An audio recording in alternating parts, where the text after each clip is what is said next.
Parce qu'une fois, j'ai lu un truc hyper drôle qui disait qu'il y avait une étude sur les avocats et que les gens les pessimistes étaient les meilleurs avocats parce que dans notre métier, il faut prévoir le pire. Donc en fait, à chaque acte que vous faites, vous devez déjà anticiper les moves de la partie adverse. Donc vous devez faire en quelque sorte la liste de tout ce qui peut mal se passer. Et même en le faisant, vous n'arrivez jamais totalement. Et donc moi, j'ai cette façon de raisonner dans la vie. À chaque truc, je me demande qu'est-ce qui peut mal se passer. Intertexte. Elisa Rojas. Un podcast animé par Arthur Segar. On va parler ensemble de 7 textes. Donc le dernier texte que tu as trouvé vraiment beau, le texte qui parle le mieux d'amour, un texte qui provoque la réflexion, un texte que tu aurais voulu avoir écrit, un texte à offrir, un texte dans lequel tu aimerais vivre et une carte blanche. Voilà. Et avant ça, il y a un petit rituel pour lancer un peu la conversation, c'est qu'il y a un petit jeu de cartes devant toi. Donc j'ai mis des petites phrases sur ces cartes. Je dois prendre la première ou je dois... Tu peux tirer n'importe quelle carte. Voilà. Alors attention, suspense. Donc j'ai pas pris la première. Hein. Ouais. Alors, ouais, d'accord. Alors, j'ai peur de mal lire. Je me refuse à faire de toi un objet, quand même ce serait l'objet aimé. Marguerite Yourcenar. Feu. Ouais. C'est ça ? Ouais. C'est génial. C'est une très belle phrase. Ouais. Qui d'ailleurs me fait penser à un des livres que j'ai choisi pour aujourd'hui. Donc, c'est clair que c'est l'objectif, je pense, dans toute relation humaine, de ne pas faire de l'autre un objet. Et il me semble que ça devrait être aussi un objectif en termes de société, de ne pas, de faire en sorte que personne jamais ne devienne un objet dans aucune circonstance. Donc je comprends très bien ce qu'elle veut dire par là.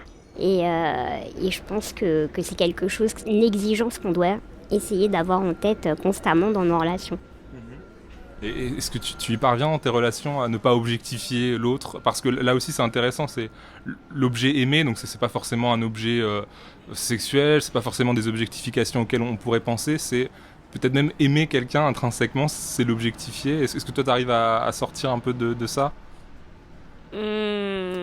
Déjà, je ne peux pas être la seule à répondre parce qu'il faudrait poser la question aux autres, Voilà, c'est ça. en fait. Parce que si moi-même je prétends que je ne le fais jamais, alors que peut-être d'autres personnes l'ont ressenti ou l'ont vécu, ou le voient différemment ou affirment le contraire, je dois l'entendre aussi. Mais en tout cas, c'est une préoccupation que j'ai. Je me pose toujours la question de l'équilibre ou pas qu'il peut y avoir dans une relation. Et parfois, cet équilibre est possible, il existe, et parfois, il n'existe pas. Et je trouve ça effrayant quand on... Par exemple, ne serait-ce que le fait d'avoir le dessus, je trouve que c'est quelque chose qui fait peur, c'est pas quelque chose qui me fait plaisir, ou quand on a trop d'influence sur quelqu'un, quand votre avis compte beaucoup trop, à mon sens, voilà. Ou inversement, ça peut... Mais moi, je suis un peu... Voilà, je suis assez autonome intellectuellement, donc les avis m'intéressent et je les prends en considération. Mais en général, je fais confiance à mon propre jugement. Donc je sais pas si ça s'est déjà passé dans l'autre sens, mais clairement oui, c'est quelque chose qui me questionne et qui me préoccupe dans toute relation, en fait, qu'elle soit amicale, professionnelle ou amoureuse ou quoi.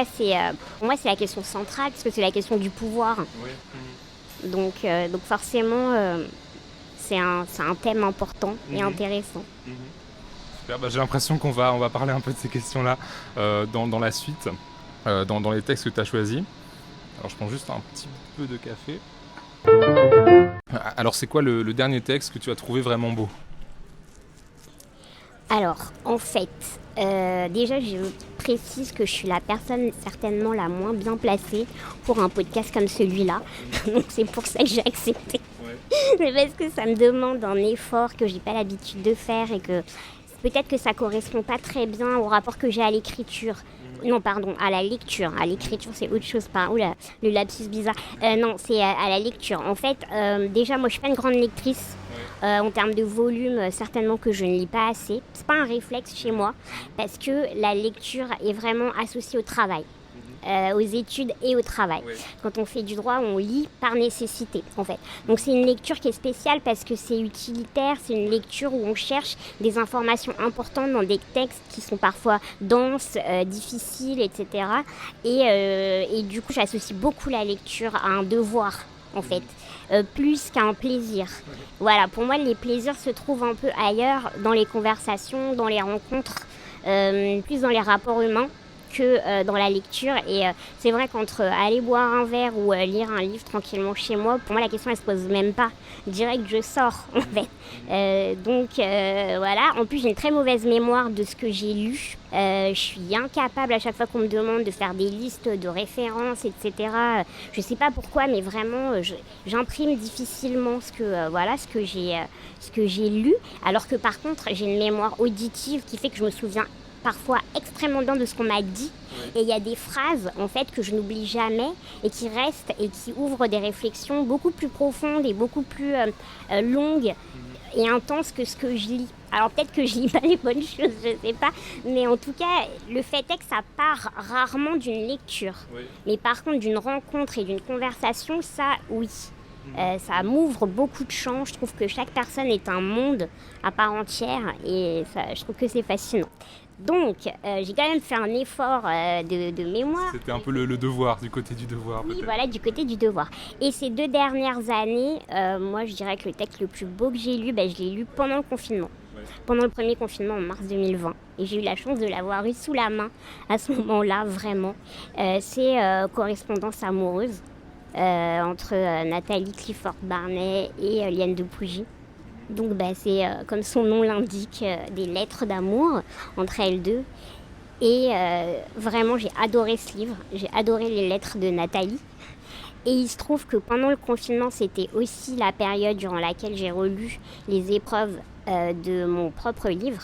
Donc c'était génial parce que j'étais en train de relire l'histoire de ma propre obsession amoureuse tout en étant imprégnée et tout en baignant dans l'histoire, dans le récit d'une autre obsession amoureuse. Donc en fait je me sentais comprise dans ce que j'étais en train de relire pour moi-même, pour mon propre projet, à travers les lettres de Nathalie, puisque c'est une personne qui est passionnée, elle est en feu quoi, elle est exaltée. Elle écrit extrêmement bien. Enfin, moi, je trouve ses lettres magnifiques, géniales. Et bon, c'est toute une histoire d'amour avec chaque étape, mais assez rapidement. Enfin, en tout cas, moi, je le vois comme ça. Je trouve que Liane de Pougy est quand même beaucoup plus distante. Elle n'est pas sur le même niveau d'investissement dans la relation. Et il y en a une qui souffre et qui aime vraiment, c'est Nathalie, je pense. Peut-être parce qu'elle est plus jeune aussi, je sais pas. Et du coup, voilà, j'ai trouvé ce texte. En fait, c'était mon refuge, tellement tout ce qui nous entourait à ce moment-là était horrible. L'isolement, la solitude, l'angoisse face à un virus qu'on connaissait pas du tout, dont on commençait tout juste à comprendre l'existence, le fonctionnement. Il y avait le décompte des morts chaque jour, c'était vraiment vraiment dur. Et ce livre-là, c'était le trésor que j'avais et dans lequel j'étais quand j'étais pas sur Twitter en train de me faire peur. Et je l'ai volé à ma mère ce livre en fait, avant le confinement, parce qu'il était à elle. Et je sais pas, j'avais envie de le lire et j'en avais entendu parler, je l'ai vu, je lui ai dit tu l'as, je le prends. Je lui ai jamais rendu parce que j'ai pris des notes. En fait, j'ai commencé à noter des trucs. Du coup, je voulais plus lui rendre, donc je vais vraiment voler, vraiment.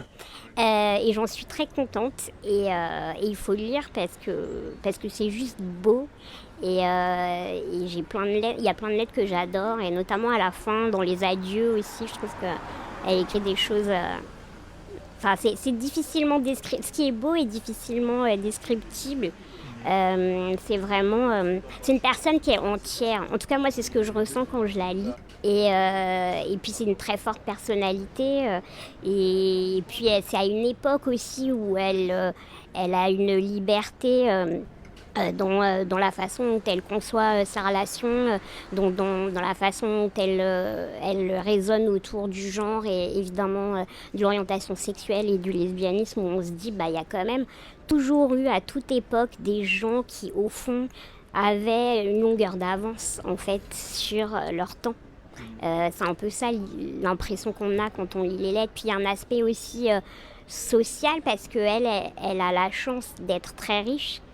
Donc elle a aussi la possibilité de vivre certainement quand même plus facilement que d'autres femmes sa liberté, sa vie de femme lesbienne, alors que peut-être quelqu'un d'un autre milieu social avec les mêmes aspirations était encore plus freiné, etc. C'était évident à cette époque-là. Et en face, on a quelqu'un qui est forcément plus terre à terre parce que elle n'est pas née avec de l'argent et elle doit maintenir son train de vie avec son activité de courtisane. Et donc forcément, il y a aussi des explications dans le fait qu'il y en a une qui a du temps et pour écrire et s'épancher, et l'autre qui fait état d'une réalité qui est beaucoup plus dure et qui est beaucoup plus concrète, matérielle, avec aussi un souci matériel que peut-être Nathalie Clifford-Barnet, elle avait pas. Voilà. Donc il y a tellement d'aspects intéressants dans ce livre. J'ai adoré. Ouais, c'est super intéressant. Du coup, ce que tu as dit, ça m'a donné envie de rebondir sur un milliard de trucs. Mais là, ce dernier point, là, sur un peu les conditions matérielles aussi de l'amour, ça me fait penser, je crois que c'est une phrase de Médine qui disait il y a plus d'amour dans un couple le jour de paye. Donc voilà, est-ce qu'il faut un certain niveau peut-être de privilège aussi pour se permettre de développer une belle histoire d'amour ? Disons que parmi tout ce qui crée de la dissymétrie, il y a les conditions sociales. Donc en fait, il y a plein de systèmes de domination qui rentrent en ligne de compte dans la relation interpersonnelle, y compris une relation privée, intime et amoureuse.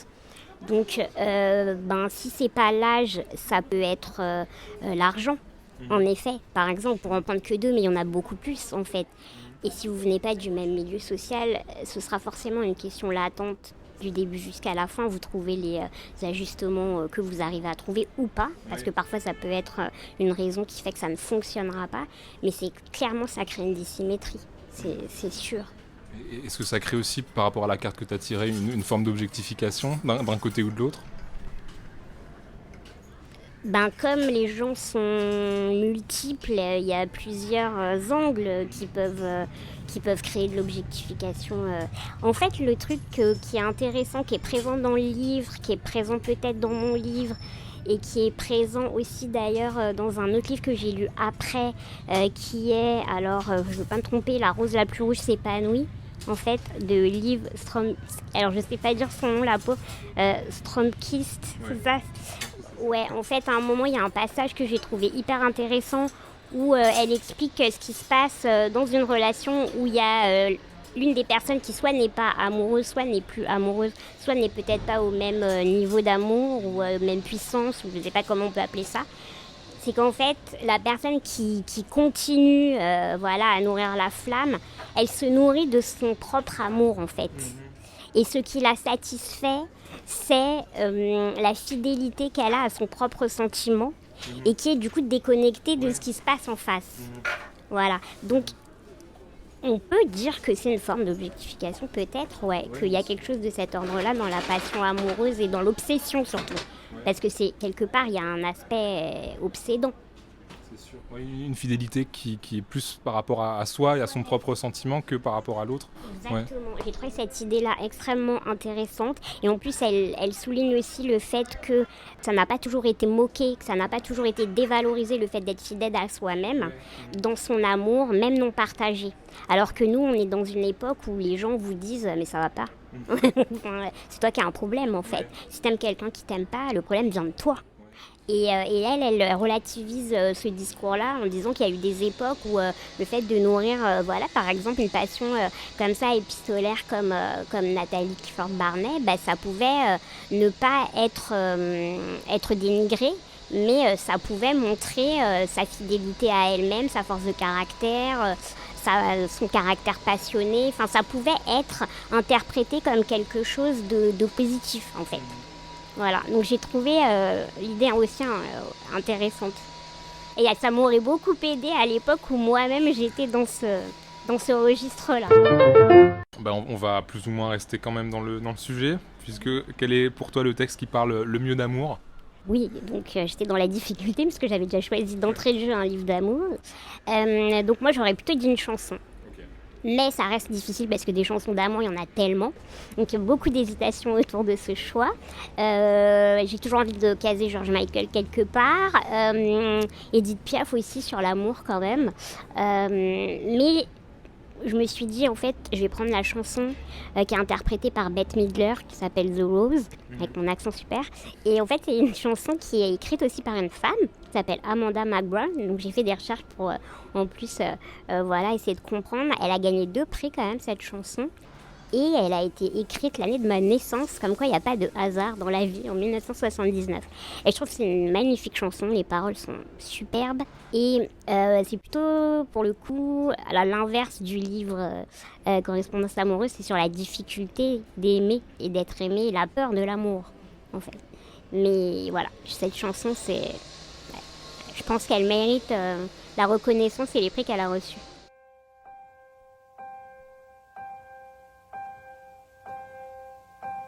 Some say love, it is a river that drowns the tender reed.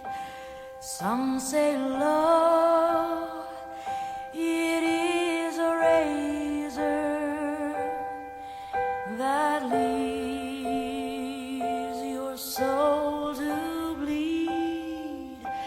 Some say love, it is a hunger, an endless aching need. I say love, it is a flower, and you, it's only seed.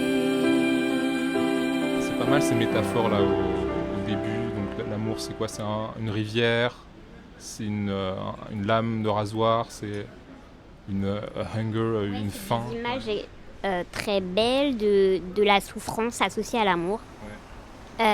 Pour terminer sur un message positif sur le fait qu'il faut pas se laisser convaincre par ce discours-là, même s'il peut avoir une certaine forme de réalité et qu'en réalité ça peut aussi être quelque chose de plus positif. Non, mais en fait, je vais en parler mal, donc je trouve qu'elle est vraiment juste dans sa description.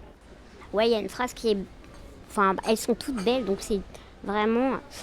j'ai toujours du mal dans les choix, parce que ça veut rien dire plus, moins. Quand elle dit qu'on pense que l'amour n'est fait que pour ceux qui ont de la chance et qui sont forts.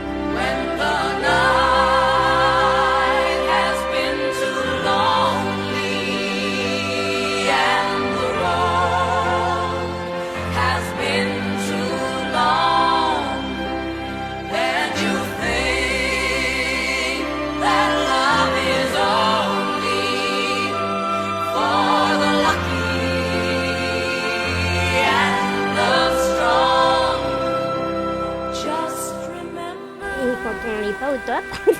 C'est une réflexion qu'on peut être amené à se faire. Ouais, on peut se dire qu'on n'est pas fait pour ça, quoi. Ouais. Exactement, je pense. Ouais, quand ça se passe c'est mal. Les autres qui réussissent, voilà. Et comment ils font pour réussir comme ça, et pourquoi moi je suis nul et seul. C'est une malédiction et que, ouais, exactement. Je trouve que cette phrase, en fait, elle résume bien ce sentiment-là qu'on peut avoir, qu'on est maudit dans ce domaine et que c'est pour les autres et pas pour vous, en fait. C'est marrant parce que aussi il y a quelqu'un d'autre dans ce podcast qui a choisi dans cette catégorie les gens qui doutent, qui est un peu sur ça aussi d'Anne Sylvestre, qui est de dire que un peu l'amour c'est pour les autres et voilà, il y a des gens qui réussissent pas, et pourtant c'est aussi une belle chanson d'amour de se dire Mais moi je pense que c'est vrai en plus. Enfin, ça pourrait être pessimiste, mais oui, en fait, je suis pessimiste. Je pense qu'on ne peut pas réussir dans tous les domaines. Pour moi, c'est un objectif inatteignable que de croire qu'on va pouvoir réussir dans tous les domaines. Et on nous fait croire que c'est ce qu'il faut atteindre comme objectif, ce que je trouve en fait beaucoup trop exigeant et pas réaliste. En fait, ça correspond pas à la vie, je trouve. Et on peut, oui, peut-être être davantage fait pour d'autres choses, pour d'autres expériences, et le fait de pas cocher toutes les cases après qu'est-ce que ça veut dire le succès, mais admettons que ça veut dire un peu quelque chose.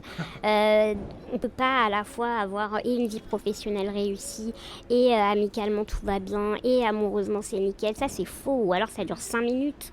Faut arrêter. Et peut-être que ces 5 minutes-là, tant mieux si pour certaines, tout se connecte et tout s'aligne et que voilà. Mais le fait est que très souvent, il y a forcément un aspect qui va être plus fragile, qui va être plus compliqué en fait, chez tout le monde. Et s'il y en a qu'un et que c'est pas ou peut-être toujours le même ou je sais pas, ça peut être ça la normalité finalement. Ça peut être ça l'équilibre. Ce qui est effrayant et ce qui devient dangereux, c'est quand tout s'écroule en même temps. En fait, c'est quand tout s'écroule en même temps, là vous n'avez plus rien. Et ça, c'est ce qui fait que les gens vraiment sombrent en fait. Mais mais moi je crois pas au bonheur comme un état comme quelque chose de stable, comme une espèce de plénitude qui serait globale en fait, qui toucherait tous les domaines et tout. Moi ça j'y crois pas. Je vois pas comment ce serait possible en fait. Un texte qui provoque la réflexion. Alors là, nous allons prendre un essai, n'est-ce pas ? Alors, je lis pas beaucoup d'essais parce que je suis très pragmatique comme personne et je suis pas une théoricienne. Je prétends pas être une théoricienne et j'ai même pas envie en fait d'être une théoricienne. Mais il faut dire, oui, bien sûr, heureusement, il y a des essais qui sont vraiment intelligents, bien écrits, drôles même. Et ça, j'adore. Donc là, l'un de ceux que j'ai préférés ces derniers temps, sachant que j'ai beaucoup de retard sur ma liste de livres à lire, parce que j'ai reçu beaucoup de choses ces derniers temps, de gens que je connais qui ont sorti des livres. Alors je m'excuse par avance si je ne parle pas de leurs livres, c'est parce que je suis méga en retard. Voilà, c'est en cours. Et donc Olivier Cyran, il a écrit Sur les dents. Et c'est un super livre. C'est drôle, c'est très instructif, on apprend beaucoup de choses sur, par exemple, l'histoire du métier de dentiste et du soin dentaire, en fait. Donc déjà, rien qu'à cet égard-là, c'est passionnant. Et puis, évidemment, sur ce que les soins dentaires disent des injustices sociales et du capitalisme. Et c'est à la fois drôle, mais aussi tragique et vraiment révoltant, puisqu'il parle notamment de scandales sanitaires qui sont liés aux soins dentaires par des entreprises qui font des soins dentaires low cost et qui s'adressent aux personnes les plus précaires et qui font de la boucherie, en fait, qui laissent les gens à la fois sans argent, mais aussi sans véritablement les soins dont ils avaient besoin. Donc c'est vraiment ignoble et affreux. Et j'ai trouvé aussi pas mal de points communs dans la description du métier de dentiste à l'heure actuelle avec le métier d'avocat. Puisqu'en réalité, on est dans un système où tout est fait pour que, en tant que professionnel libéral dans ces domaines-là, vous vous concentriez sur les gens qui ont de l'argent et pas sur ceux qui n'ont pas d'argent, en fait. Tout est fait pour vous empêcher le plus possible d'accorder le temps, l'énergie, pour vous décourager en fait d'avoir ce type de client, alors que c'est parfaitement anormal et qu'en plus c'est des gens qui ont non seulement besoin, mais peut-être encore plus besoin d'un accompagnement de votre part. Et vous devriez pouvoir vivre de ces soins-là ou de cette défense-là pour ce qui concerne les avocats. Donc j'ai trouvé le témoignage du dentiste qui l'interroge dans son livre et qui lui s'efforce d'avoir une pratique éthique et de ne pas abandonner cette clientèle et tout. Et la façon dont il est méprisé par ses confrères, ça correspond vraiment à ce qu'on peut vivre en tant qu'avocat en faisant des choix similaires. Ouais, c'est super intéressant. J'ai pas lu ce livre, mais je l'ai offert à mon dentiste.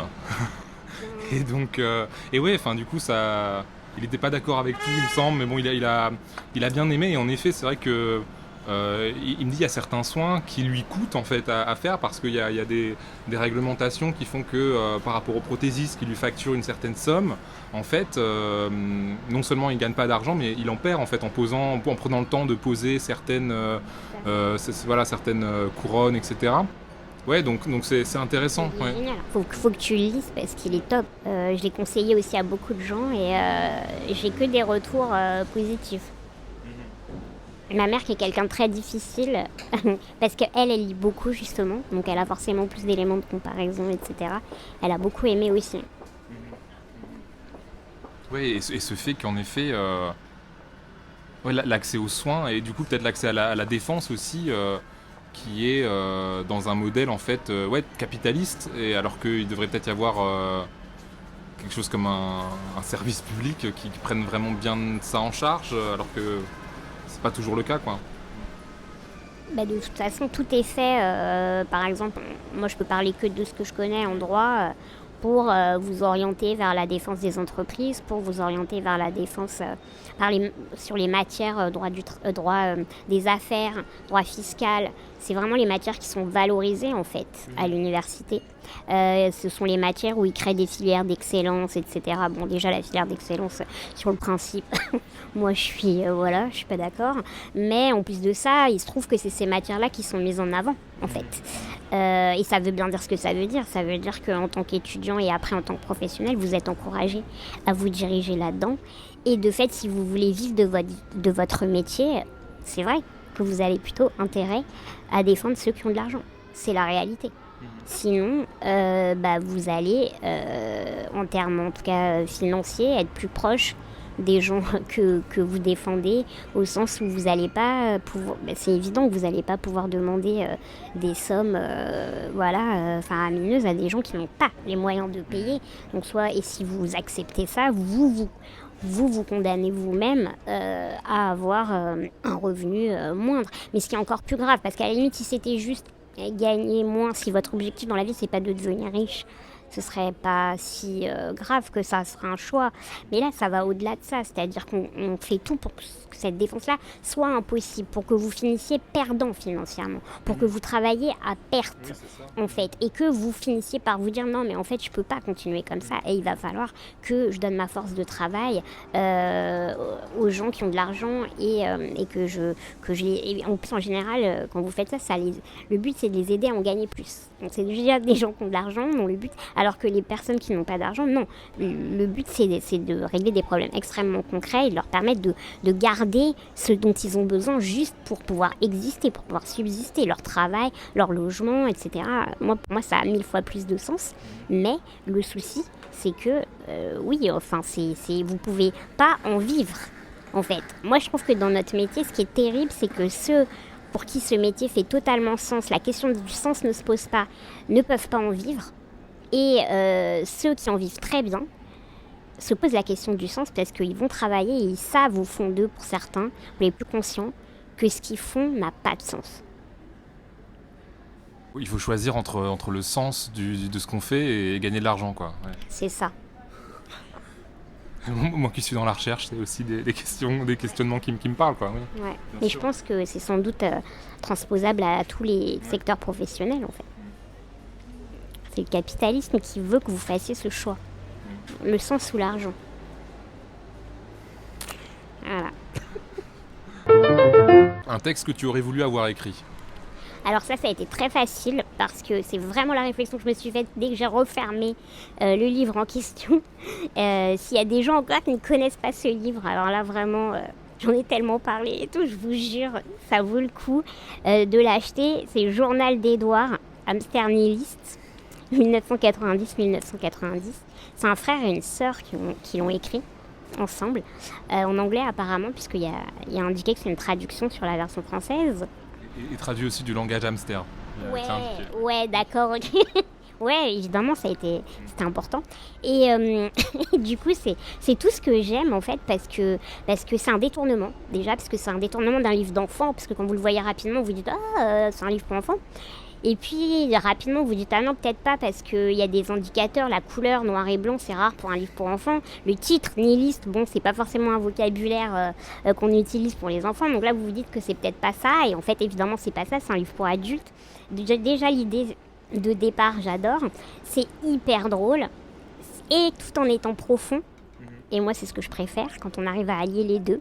Et donc c'est Édouard qui écrit son journal et il est très lucide sur la vie et sur sa condition de hamster en cage.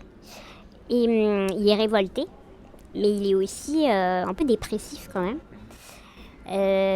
Donc il raconte sa vie et surtout, moi je veux pas spoiler parce que je veux pas enlever aux gens qui vont le découvrir le plaisir que c'est de découvrir ce livre. Mais si on devait résumer, en fait il est animé que par 2 choses, c'est la lutte et l'amour. Donc forcément je m'identifie quand même pas mal à Édouard. Et en plus c'est mon jumeau d'anniversaire parce qu'il dit qu'il est né le 30 avril et moi je suis née le 30 avril. Vraiment il y a des choses, voilà. Il n'y a pas de hasard. C'est un livre extra. Si je pouvais, j'en achèterais une caisse pour pouvoir l'offrir en fait à tous les gens que j'aime. Donc c'est aussi un texte à offrir. Oui, carrément. Moi je trouve, c'est un texte à offrir. Ouais. Ouais, c'est intéressant. Du coup, on en a parlé au téléphone. Enfin, quand je t'avais proposé ce podcast, c'était le seul livre dont tu étais sûr. Et du coup, j'ai pu le lire un petit peu en avance. Et ouais, c'était très intéressant, très drôle, mais aussi j'ai trouvé très déprimant finalement. Enfin, la vie d'un hamster en cage, c'est pas non plus... je sais pas quel est ton... Moi, je me trouve pas déprimant parce qu'il y a de l'humour, qu'il y a des alternances entre les moments où il perd espoir en l'existence, en la vie, et puis les moments où il fait des rencontres qui lui donnent de l'énergie, qui le font espérer en fait. Ouais, c'est ça. En fait, il y a beaucoup de rebondissements finalement, même au sein de cette petite cage. Oui, il y a quand même pas mal de rebondissements. Il trouve l'amour. Alors certes, c'est tragique, mais il trouve quand même l'amour à un moment donné. Et là, tout d'un coup, tout fait sens. Ouais, c'est ce qui se passe quand vous êtes amoureux, d'un coup, tout fait sens. Ouais. Et du coup, c'est pas que déprimant, bien que ce soit, en effet, mais pour moi, c'est à l'image de encore une fois, de la réalité. Donc ça me... peut-être... Mais c'est intéressant que tu me dises que tu as trouvé ça déprimant, parce que en discutant avec une amie, il n'y a pas très longtemps, de conseils que je lui avais donnés de choses à voir sur Netflix, en fait, je me suis aperçue d'un truc, c'est que peut-être que j'ai une tendance, dans ce que je lis et dans ce que je vois, à ne retenir que le positif. Ce qui est très bizarre, parce qu'en même temps, je suis extrêmement pessimiste. Et en fait, elle a donc suivi mes conseils, et elle m'a dit, mais moi, je ne suis plus jamais tes conseils. Parce qu'elle m'a dit, mais ça m'a déprimée. Et j'ai pas compris. Donc après, on a décrypté. Et en fait, elle a fait la liste de tous les trucs déprimants. Et moi, c'était des trucs que j'avais complètement occultés. Et j'avais retenu que les trucs positifs. Et quand elle m'a rappelé, je fais, ah oui, c'est vrai qu'il y a ça. Ah oui, c'est vrai qu'il y a ça. Oui, mais bon, ouais, mais bon, et tout. Et donc, en fait, là, je me suis dit, c'est quand même étrange que moi, je ne retiens que le truc drôle, le truc positif. Donc, le fait que tu me dises que toi, tu l'as trouvé déprimant, ça me reconfirme ce qu'elle m'a dit, en fait. C'est-à-dire que moi, j'ai pas été marquée par cet aspect-là. Ouais. Peut-être parce que comme je suis déjà comme ça... C'est logique, c'est l'ordre des choses. Oui, c'est l'ordre des choses, exactement. C'est tout à fait ça.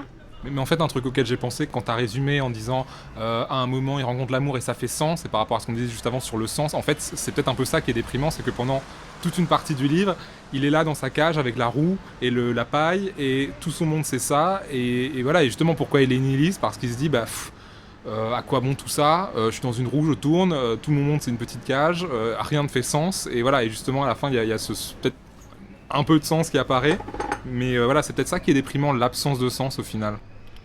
Ouais, mais en fait, moi j'ai accepté depuis longtemps que la vie n'a aucun sens. Ouais, c'est peut-être ça le secret, se dire rien n'a de sens. En fait, mais cette amie le doigt dessus, c'est vraiment ça. C'est sans doute ce qui fait que du coup je ne retiens pas. Petit intermède musical. Ouais, c'est ça. C'est-à-dire que moi, j'ai pas retenu ça parce que de toute façon, pour moi, c'est évident que la vie n'a pas de sens et que je l'ai intégré. Et que, évidemment, comme tout le monde, il y a des fois où je trouve que c'est plus insupportable que d'autres. Mais au fond, c'est une donnée. Pour moi, c'est évident que ça n'a pas de sens. C'est une absurdité totale. Et tout ce qu'on peut broder autour de cette absurdité, créer autour de cette absurdité, et notamment du quotidien. Moi, le quotidien, j'adore. Et les gens qui parlent du quotidien et qui créent autour du quotidien m'intéressent davantage que ce qu'on considère comme étant extraordinaire, que moi, en général, je trouve pas intéressant, en fait. Donc voilà, c'est exactement ça. C'est sans doute la raison pour laquelle, pour moi, c'est un livre drôle et positif, parce que dans l'histoire d'amour, moi, ce que je retiens, c'est pas la fin. Même si la fin est tragique, moi je retiens qu'elle a existé, en fait, et que c'est ça qui compte. Un texte à offrir. Bah déjà tout ce dont j'ai parlé, et honnêtement c'est difficile, là j'avais pas, plus on va avancer et terminer le questionnaire et plus ça va être compliqué. Moi je dirais les œuvres complètes de Guy de Maupassant, que personne ne connaît, un petit jeune qu'il faut aider je pense. Non mais vraiment, moi j'adore Maupassant. Et pour les mêmes raisons que j'aime le hamster nihiliste, c'est-à-dire que tout est concentré, parce qu'il a quand même écrit beaucoup de nouvelles, pas que des nouvelles, mais c'est la capacité à faire simple. Moi ça c'est quelque chose qui m'intéresse. Sur le plan de la production et de la créativité, moi je pense qu'il faut toujours aller vers la simplicité. Et c'est comment justement faire simple et accessible et en même temps concentrer toute la tragédie humaine, tout ce que la vie comporte de cruauté, mais aussi d'amour et de... c'est pas que cruel, mais il y a l'humour, il y a la cruauté, il y a l'injustice, mais il y a aussi les choses belles de la vie, et le tout dans des récits qui sont quand même qui peuvent être très courts. Et c'est, pour moi c'est vraiment ce que j'attends d'un texte en fait. Je suis un peu obsédée par, comme je suis très obsessionnelle, je suis un peu obsédée par vraiment l'efficacité. Et du coup, les gens qui font 3 phrases, là on peut en faire une. Alors évidemment c'est relatif parce qu'on n'apprécie pas tous et toutes les choses de la même façon, mais moi j'ai tendance à me dire pourquoi t'as pas fait une phrase en fait, tu vois. Donc pour moi voilà, c'est l'évidence que quelqu'un comme Maupassant il a compris ça. Et c'est quoi ton Maupassant préféré? J'arrive pas. Le problème c'est que j'oublie, c'est ça mon problème. C'est triste parce qu'il y a des choses tellement intéressantes, des conversations entre les personnages qui sont super. Une vie, ça m'a vraiment... ça m'a marqué parce que même si ça reste encore une femme relativement privilégiée, c'est quand même une histoire de vie de quelqu'un qui passe à côté de sa vie parce que c'est une femme et qu'elle a moins le choix. Donc j'ai aimé évidemment ce livre-là, dont le personnage principal est une femme, ce qui est plutôt rare pour l'époque. C'est un roman d'apprentissage. Je ne sais pas si c'est considéré comme un roman d'apprentissage, mais je pense que si. Et il se trouve que c'est une femme. Il y a le Bel Ami aussi. Les nouvelles, il y en a tellement plein. Il y en a une dont on t'a déjà parlé, c'est celle La Parure. Elle est terrible cette nouvelle, elle est terrible. Terrible, mais vraiment. Et c'est un petit truc court, mais il y a tout dedans, en fait. C'est tragique, et c'est drôle. J'adore, c'est génial. Et c'est cruel aussi, disait Gerald Prince qui m'en a parlé. C'est extrêmement cruel.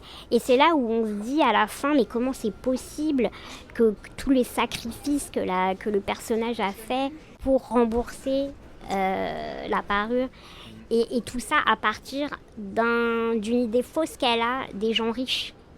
C'est-à-dire qu'elle ne peut pas imaginer une seule seconde que son ami ait un collier faux parce qu'elle est riche. Et que donc c'est pas possible dans son esprit qu'elle puisse avoir quelque chose qui ne soit pas de valeur. Et il y a plein de questions qui se posent parce qu'on se dit que son amie, peut-être que justement elle lui a prêté parce que c'était un faux et que si il avait été vrai, elle lui aurait pas prêté. Et le fait qu'elle lui ait pas dit la vérité sur le collier. On peut aussi se poser des questions, dans quelle mesure est-ce que c'est malveillant ou parce que c'est pas un mensonge, mais c'était une information qui aurait pu avoir son importance et qui là en l'occurrence a déterminé le reste de sa vie, quoi. Mais ce qui est génial, c'est que tout reste actuel. Ouais. Et c'est ça la marque des gens qui ont une vision de leurs contemporains et de leur société, c'est que même si on ne vit pas à la même époque qu'eux, tous les thèmes se retrouvent actuellement. Parce que Bel Ami, on peut le retrouver aujourd'hui. Il parle déjà de ce qui se passe dans la presse, de l'argent, du pouvoir exercé par les gens qui ont de l'argent sur l'information, sur la presse, etc. L'arrivisme, voilà, c'est toujours le thème des apparences, quoi, de qu'est-ce qui compte dans la vie, en fait. Et non, c'est vrai que je suis assez fan de Maupassant, vraiment. Un texte dans lequel tu aimerais vivre? Alors là, j'ai rien, parce que j'ai déjà l'impression de vivre dans un roman. Okay. Un bon roman ou un roman pas top? En fait, l'une des raisons sans doute pour laquelle c'est assez simple pour moi de raconter ma vie comme si c'était un roman, c'est parce que je la vis comme ça d'une certaine façon. En ce moment, c'est un roman un peu chiant, ouais. Pas très gai, mais il peut y avoir un rebondissement. Voilà. C'est ce que je me dis. On attend le plot twist. Voilà, ouais. Il peut y avoir un rebondissement. Moi, c'est toujours ce que je me dis quand les choses sont pas à leur mieux. J'essaye de me dire tout peut changer, évidemment pour le pire, malheureusement, et j'y pense souvent. C'est le côté pessimiste qui revient. Ouais. Mais aussi, et je le sais puisqu'on l'a tous expérimenté, pour le meilleur. Ouais. Donc je me dis, il faut accepter les passages à vide. Bon, parfois il y en a qui durent plus longtemps que d'autres, et on aimerait qu'ils soient le plus court possible, mais il faut accepter les passages à vide, parce que, en tout cas, pour le moment, j'ai de la chance, je touche du bois en ce qui me concerne. Il y a toujours un petit truc qui débloque une situation qui paraît inextricable ou une impasse. Donc il faut essayer de garder un peu confiance et d'attendre ce moment-là. En fait, cette énergie qui va venir, on ne sait pas de quoi. En fait, on ne sait pas de quel événement, de quelle rencontre, de quel voilà. Finalement, c'est extrêmement optimiste, ça, de se dire qu'il y a toujours quelque chose qui va venir débloquer une situation dans laquelle on est coincé. Comme dans l'histoire de... bref, est-ce que c'est optimiste? C'est comme l'histoire du hamster, en fait. Il y a toujours des choses qui se passent, donc il y a toujours des situations qui sont débloquées d'une façon ou d'une autre, quoi. Ouais. Oui, de toute façon, je ne saurais jamais si je suis optimiste ou pessimiste. Ça doit... Ouais, c'est peut-être des catégories un peu trop limitantes aussi. Voilà, c'est vraiment une question de phase, c'est une question de moment. Ouais. J'ai les deux. Ma mère, c'est quelqu'un de très, très, très optimiste. Et mon père, c'est quelqu'un de très, très, très pessimiste. Vraiment. Mais vraiment de façon extrêmement marquée. Et je pense que j'ai les deux. Donc, j'ai ce problème de toujours voir le pire et envisager le pire. Et en même temps, ma mère, elle a quand même réussi à me transmettre l'idée, et qu'elle me rappelle de toute façon constamment, que rien n'est figé. Ouais. Ça, c'est une phrase qu'elle a dit, rien n'est figé. Et dans son esprit, ça veut dire que les choses bougent à un moment donné, et pas forcément pour le pire, pour le meilleur aussi. Donc quelque part, c'est aussi en moi. Mais après, vous êtes plus ou moins attiré vers l'un ou vers l'autre en fonction du contexte et de ce qui se passe aussi autour de vous. Voilà. Bon, là, on est dans un contexte international et national particulièrement plombant. Et le problème, c'est que c'est très compliqué d'avoir une perspective, un horizon positif. Là, honnêtement, c'est compliqué. Je pense que c'est le cas pour tout le monde. Et puis, évidemment, en fonction de votre situation matérielle, c'est encore pire pour d'autres personnes. Et c'est ça qui est triste. C'est qu'en ce moment, on n'a pas de perspective très réjouissante, y compris sur le plan politique. Là, c'est très, très effrayant. Entre parenthèses, cet épisode a bien sûr été enregistré avant les élections présidentielles françaises, Et c'est également le cas des 4 ou 5 prochains épisodes du podcast qui sont déjà enregistrés, mais qu'il faut encore que je monte. Merci de votre compréhension. Donc, on s'accroche quoi, mais c'est pas facile. On attend le plot twist Voilà. et la happy end. Ouais. On espère que ce sera pas celui qui va nous faire nos valises. Voilà, c'est tout. On arrive déjà à la carte blanche. Ouais, alors là, du coup, comme je suis pas fun, on va revenir sur un texte qui est plutôt juridique. Ouais.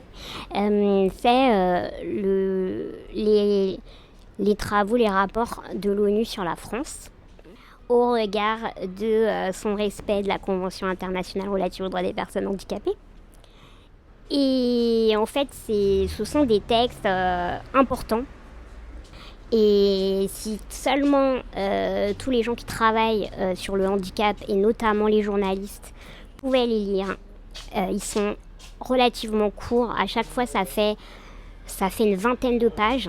C'est plutôt bien écrit, synthétique. Du coup, c'est accessible, donc on ne peut pas vraiment se servir du fait que c'est du droit ou que ça vient d'une organisation internationale pour être réfractaire d'entrée de jeu. Vraiment, moi-même, j'ai été étonnée par le caractère simple de la rédaction. Et on ne peut pas avoir une réflexion intéressante sur le handicap en France et notamment mettre les choses en perspective et avoir un regard critique et poser les bonnes questions aux responsables, par exemple politiques, qui agissent dans le domaine, sans avoir pris connaissance de ces rapports. Donc j'insiste très lourdement sur le fait qu'ils sont essentiels. Donc il y a celui qui fait suite à la visite de la France en 2019. Et là, récemment, j'ai l'impression récemment, j'espère que je ne me trompe pas, en tout cas, ils ont enfin traduit les observations qui ont été faites après l'audition de la France. C'était cet été, je crois. Et voilà, maintenant, ils sont accessibles et ils sont sur Internet. Et il faut vraiment prendre connaissance. Et d'ailleurs, il y a un passage que je vais lire qui est le point 51 du rapport de visite de 2019. C'est dans la section F, autonomie de vie et inclusion dans la société. Et donc voilà ce que dit la rapporteuse spéciale. La rapporteuse spéciale est extrêmement préoccupée par le nombre très élevé de personnes handicapées qui vivent dans des établissements répartis sur tout le territoire français.